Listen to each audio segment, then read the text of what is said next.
Very, very happy to be 3-0 headed into our SEC opener. Thought our kids did what they needed to do to win the football game Saturday. There were a lot of things we did well. Some things we can certainly be better at. Offensively, 0 penalties and 0 turnovers. That's a good way to start. And scoring on 5 of your first 6 possessions was really nice to get off to a faster start. Special teams had some good things. Kickoffs and kickoff coverage was really good. Field goal team was solid. Good to see Alex getting more strength, and I think that's getting better each week to help us with the field goal opportunities we may have. Defensively, we still held a team, I think, 3.3 yards per rush or so. So that's solid, but definitely could clean up a lot of things. Our missed assignments went back up, which we're not happy with, and we've got to get that certainly cleaned up before Saturday. But great home crowd, great homecoming, and excited to be 3-0 headed into our SEC opener.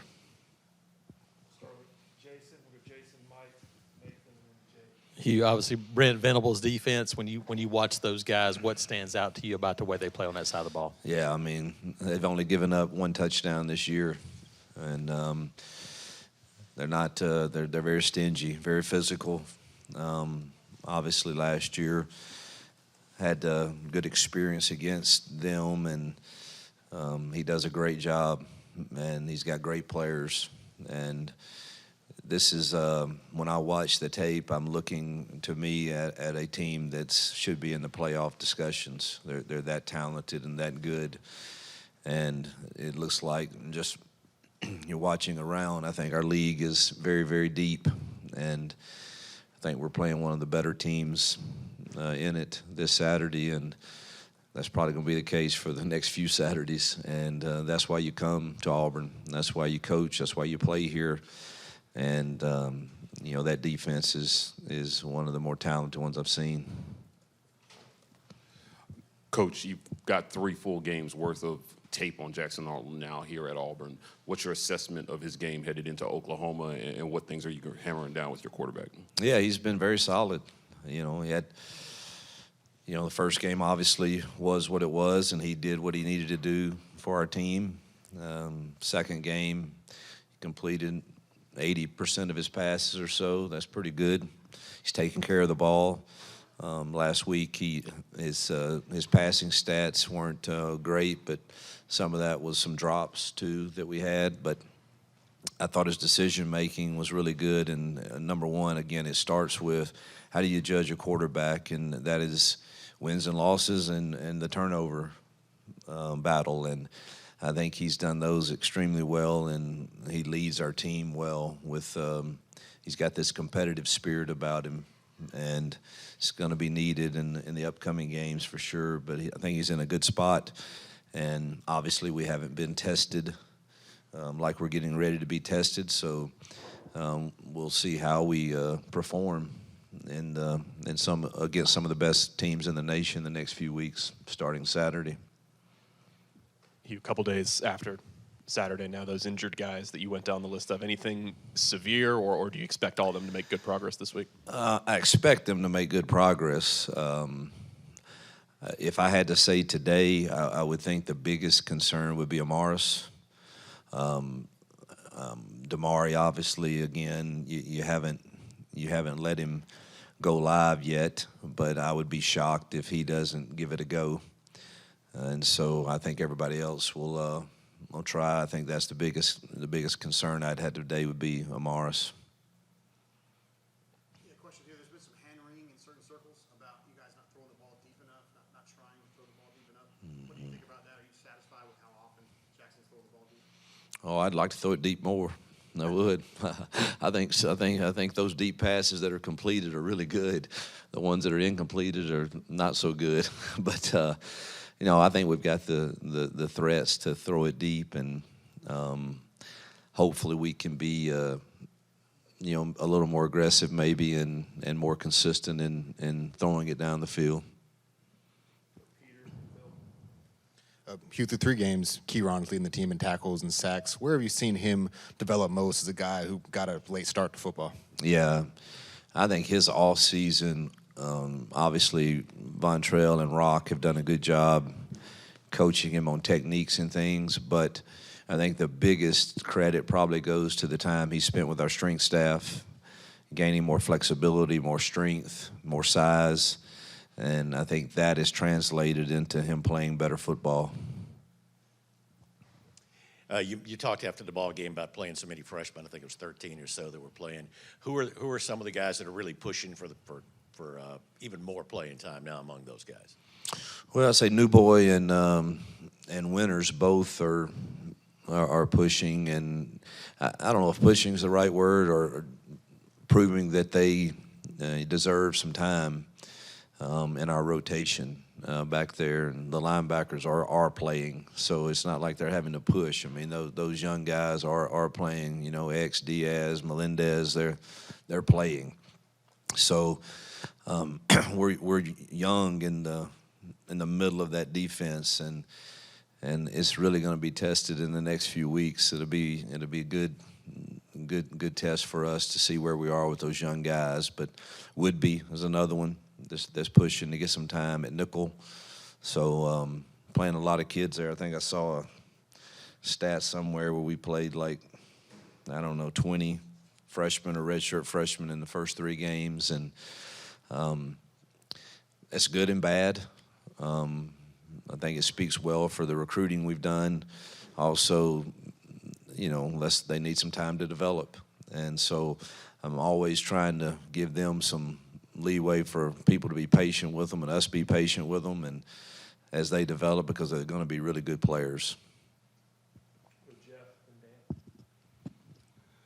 Jackson's return to Oklahoma figures to be a big storyline on the broadcast, not to mention probably a lot of fan attention.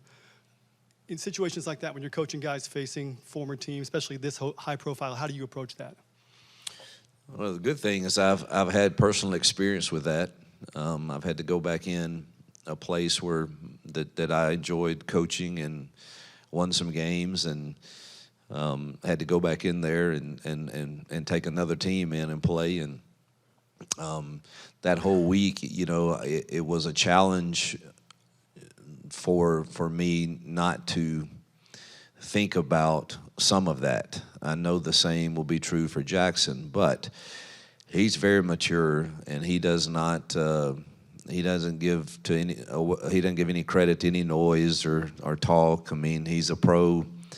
We all understand that people might cheer for him, boo him, whatever it is, but I think he's mentally strong and is more about preparing. And my advice to him is, man, just keep the focus on our team. And that was my advice to myself. It's not about you. It's not about me. It's about our team preparing to go in to play. I don't know what they're ranked now, but I think they're a top 10 team. So that's where the focus needs to be, and all the rest will subside at some point, and it will be about what we did on the field. And so that's my advice to him. Same thing I told myself going back into Ole Miss when I was at Liberty.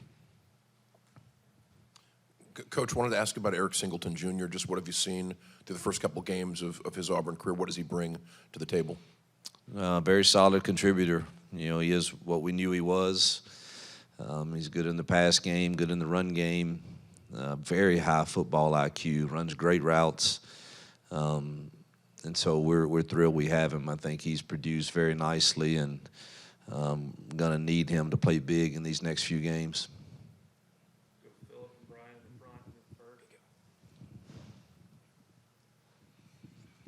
You, going back to last year for a second, big pass plays cost you in at least 3 games that I remember. And you've given up some this year too. What do you think is causing that, and what can you do about it, basically? Yeah, we went through all of those yesterday, and some of it's technique that we've got to coach better. Some of it's miscommunication by some of the young kids, and But it's, again, it's like I told them this morning in the team meeting, we've got to quit feeling like we have to be perfect, and when you're not perfect, having a long face or that ain't gonna get it. I mean, there's really good football teams and really good coaches that are gonna have a good plan, and somebody's gonna make plays on you. It's about playing the next play and the next possession and getting the things we did not do properly corrected, and being able to do that within the course of a game. And you can't do that if you're still worried about, well, I didn't get this done and I'm down on myself. And some of the young guys kind of looked that way at times to me. And so the whole message was, man, you held a team to 15 points and we didn't play our best. We got a lot of things we can improve on. But the one thing you got to know headed in, if you watch all these games, I mean, heck, there were games that were 40 to 41, and I'm sure they didn't feel like they played great at times, but yet you've got to make a play at some point to win the game. And so you can't worry about that last possession. You've got to get ready to play the next one, and I think that's the growing that needs to happen right now so that DJ and his staff can get things corrected for the next drive without you being clouded by, well, I just messed that up. Well, let's get it fixed and don't mess it up again, but you got to let that go and play the next play. You rotated in a bunch of guys, especially on defense, through the first 3 games. Do you think you dialed that back a little bit for SEC play? I don't think so. I haven't talked to DJ specifically about that, but we've been trying to get ready for this moment by playing those young kids, and because you're going to have that depth in these games, and somebody inevitably will go down, and if somebody's got to step up and do that. And for us, it's going to be some young kids that are in those roles. So I don't see it really. I think offensively, you've seen kind of who we're going to play. And defensively, I would expect to see pretty much the same. You mentioned the decision-making from Jackson, really just the offense overall, converting in the red zone early in the season, converting on third downs, going into a game like this against a high-level defense. How pleased have you been with that aspect of things, and how important is that execution going to be? Yeah, that was vital to our off season, and our whole focus was, being good in the critical downs and red zone, and thus far we have been. Again, we haven't faced a defense like we're getting ready to face, and they're going to make a lot of teams not do so well in some of those situations. We've got to find a way to be in manageable downs for sure, or it's not going to be a fun night if you're trying to do that against that defense. So to this point, we have improved, but now it gets, the test gets harder. Hugh, the pass protection on Saturday looked like it was a big step forward from what you guys did against Ball State. Just from your perspective, how clean did that look, and how important is that going to be to keep that up going on the road to Oklahoma with their defense and that crowd? Yeah, I thought the pocket was clean most of the night, and he had plenty of time to go through his progressions, and thought we strained better. And we actually worked hard on that last week in practice of making the play go longer than normal, and making a strain an extra second, and we certainly will need to strain to find a way to protect. This team has harassed the quarterbacks extremely well in their first 3 games, and have tremendous pass rushers off the edge, big physical guys in the middle, very good at their disguising their pressures. So it's this again will be a bigger test than what we've had, but we certainly, I thought we improved from week 2 to week 3. John Mateer on the other side comes in, obviously familiar OC with him. What do you see out of that side of the ball with that dynamic kind of playmaking quarterback? Yeah, he's very talented.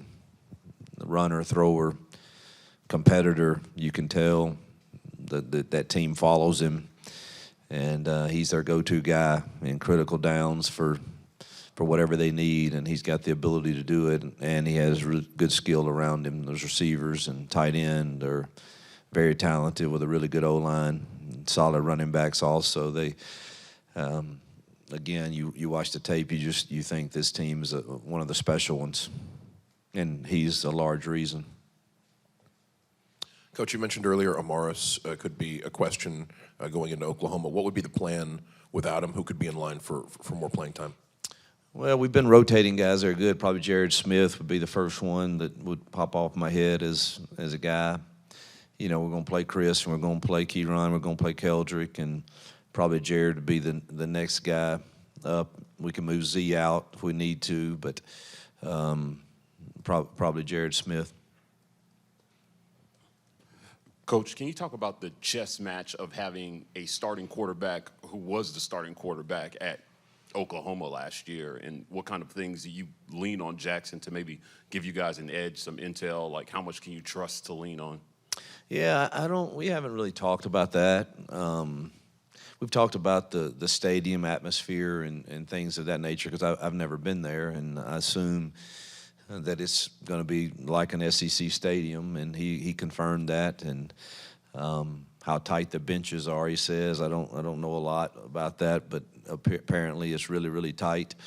But as far as schematics, we're going with what our breakdowns say and, you know, what we see on tape from this year, and get a game plan that we hope gives him a chance to have success. But really haven't talked about anything else other than that.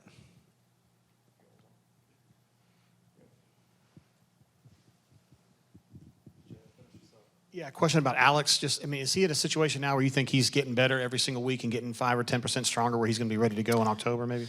Yeah, we feel that way, and again, I don't, you know, I want it to keep trending that way, and but it appears the latest treatment that he's getting is definitely helping him eat better with nutrition and able to eat more, which is gaining him more strength. That's what we have felt these last 3 weeks, and I have no reason to believe it's not going to continue. But obviously, when you have a condition, you're always kind of, I bet, a little apprehensive to say that he's going to get better every single week, but we sure hope that's the case.